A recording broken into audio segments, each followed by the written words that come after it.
Assalamualaikum warahmatullahi wabarakatuh. Saya Anita Miranda, Prodi PGSD 5B, STKIP NU Indramayu, ingin menjelaskan 8 aspek yang mempengaruhi terlaksananya MBS untuk memenuhi tugas ujian akhir semester mata kuliah manajemen berbasis sekolah. 8 aspek yang mempengaruhi terlaksananya MBS. Yang pertama, kurikulum. Yang kedua, bidang administrasi peserta didik. Yang ketiga, bidang tenaga kependidikan. Yang keempat, bidang kesiswaan. Yang kelima, bidang keuangan. Yang keenam, bidang sarana dan prasarana. Yang ketujuh, bidang humas. Dan yang terakhir, bidang layanan khusus atau perpustakaan sekolah. Manajemen berbasis sekolah dapat diartikan sebagai model pengelolaan yang memberikan otonomi dan fleksibilitas kepada sekolah sekaligus mendorong partisipasi warga sekolah, misalnya guru, peserta didik, kepala sekolah, karyawan, secara langsung untuk meningkatkan mutu sekolah berdasarkan kebijakan pendidikan nasional serta peraturan undang-undang yang berlaku. Fleksibilitas yang dimaksudkan antara lain berupa keluasan untuk mengelola, memanfaatkan, serta memperdayakan sumber daya sekolah seoptimal mungkin. Dengan demikian diharapkan pihak sekolah dapat bergerak lebih dinamis, responsif, dan inovatif dalam menanggapi segala tantangan yang dihadapi. Manajemen berbasis sekolah akan terlaksana dalam sekolah jika memenuhi persyaratan untuk mendorong perubahan kapasitas sekolah untuk memenuhi kriteria internasional dalam mengembangkan kualitas sekolah itu sendiri. Yang pertama, kurikulum. Kurikulum merupakan suatu komponen utama dalam proses pembelajaran sehingga terciptanya masyarakat yang cerdas. Kurikulum suatu kesatuan yang tidak bisa dipisahkan dengan pendidikan, karena pendidikan setua dengan kurikulum.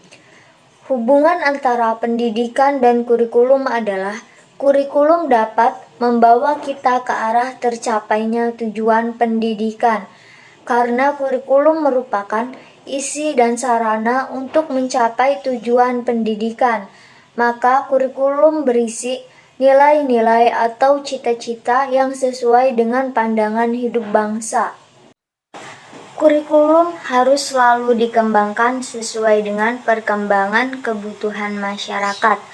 Masyarakat yang dinamis akan selalu mengalami perkembangan, selalu menuntut adanya perubahan sesuai dengan perubahan zaman. Pada hakikatnya, hal itu pun dapat dipandang sebagai akibat sistem pendidikan yang dijalankan yang sudah diperhitungkan.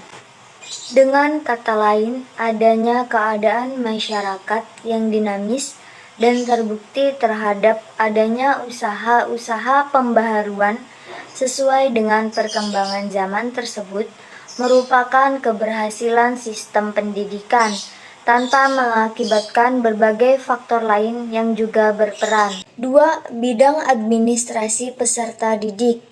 Administrasi peserta didik merupakan seluruh proses kegiatan yang direncanakan dan diusahakan secara sengaja, secara pembinaan, secara berkelanjutan terhadap suatu lembaga pendidikan agar dapat mengikuti proses pembelajaran secara efektif dan efisien demi tercapainya tujuan pendidikan yang telah ditetapkan. 3. Bidang tenaga kependidikan. Tenaga kependidikan merupakan seluruh proses kegiatan yang direncanakan dan diusahakan secara sengaja dan bersungguh-sungguh, serta pembinaan secara kontinu para pegawai atau guru dan staf di sekolah, sehingga Mereka dapat membantu atau menunjang kegiatan-kegiatan sekolah, khususnya proses belajar mengajar. Menurut Undang-Undang Nomor 20 Tahun 2003 tentang Pendidikan Nasional Pasal 1 Ayat 5 dan 6, yang dimaksud dengan tenaga kependidikan adalah anggota masyarakat yang mengabdikan diri dan diangkat untuk menunjang penyelenggaraan pendidikan. 4. Bidang kesiswaan. Kesiswaan merupakan suatu proses kegiatan yang direncanakan dan diusahakan secara sengaja serta pembinaan secara berkelanjutan terhadap suatu lembaga pendidikan agar dapat mengikuti proses pembelajaran.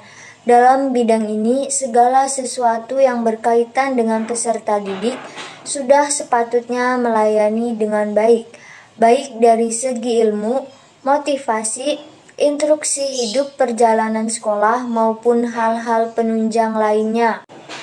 5. Bidang keuangan. Manajemen keuangan adalah manajemen terhadap fungsi-fungsi keuangan, sedangkan fungsi keuangan merupakan kegiatan utama yang harus dilakukan oleh mereka yang bertanggung jawab dalam bidang tertentu.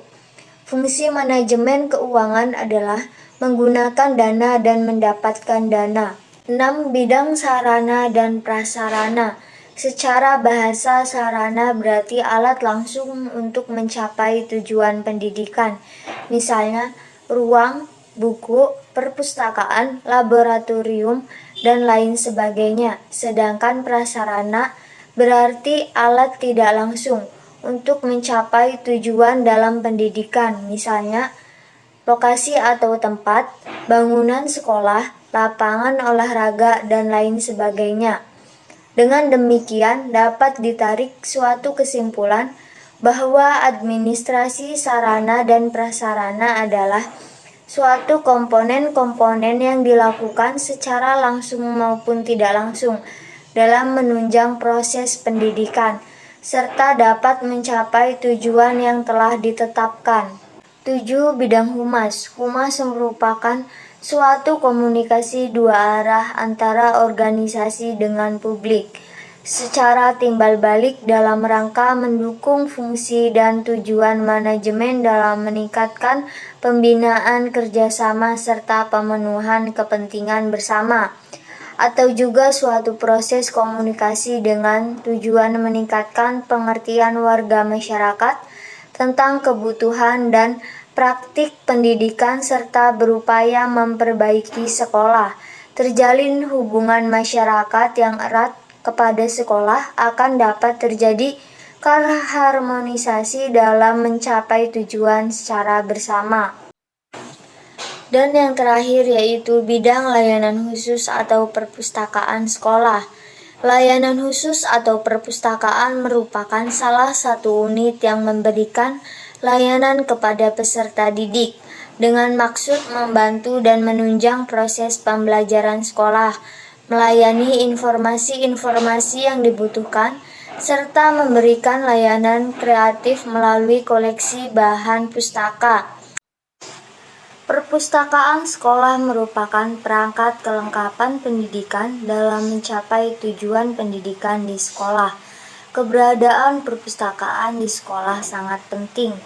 Perpustakaan sekolah sering disebut sebagai jantungnya sekolah, karena yang menjadi denyut nadi proses pembelajaran di sekolah adalah perpustakaan. Perpustakaan juga dipandang sebagai kunci bagi ilmu pengetahuan dan inti setiap proses pembelajaran di sekolah. Mungkin itu saja yang dapat saya jelaskan mengenai 8 aspek yang mempengaruhi terlaksananya MBS. Kurang lebihnya saya mohon maaf. Sampai jumpa di video selanjutnya.